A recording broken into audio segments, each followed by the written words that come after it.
Hello, my name is Ray DiGiuseppe, Director of Professional Education at the Albert Ellis Institute and Professor of Psychology at St. John's University. Welcome to one of our Master Therapist series. In these tapes, we will be showing live sessions of master therapists doing rational emotive behavior therapy. We have found over the years that therapists learn much more from watching a therapy session and modeling the behavior of the therapist rather than just watching workshops and reading books. Many trainees who watch therapy tapes want to know why the therapist made some of the decisions that they've done. They almost would like to get inside the therapist's head and think and listen to the conversations about why choose one intervention over the other.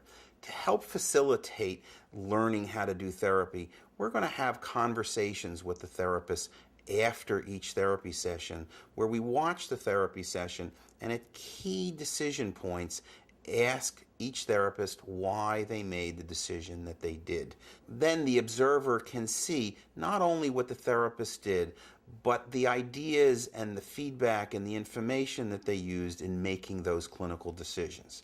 Janet, at this point you've gotten the client to identify her beliefs and taught her the distinction between preferences and demands and got her to see why it's better to do preferences. However, at this point you're actually role-playing the irrational beliefs in her head. What's the purpose of this strategy? Does it seem contrived? And what do you hope to accomplish by it?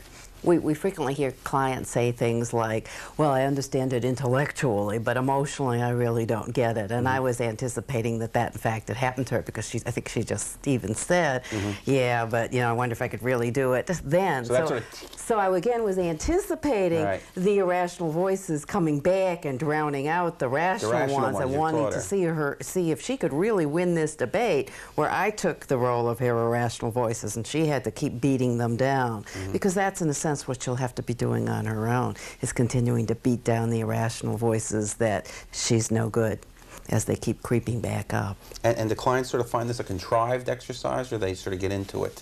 Well, they get into it, but it's amazing how many of them start agreeing with me right away because I've clearly unearthed the irrational beliefs that they're still holding. So they say, yeah, that's how I think. And I said, wait a minute, that's against the rules. You're not, the only thing you're not allowed to do is agree with me. I want you to really argue against them. Sometimes I suggest argue against them as though I were your best friend or as though I were your daughter putting herself down for something and really argue me out of it. Because that's what they're going to have to do in their head anyway.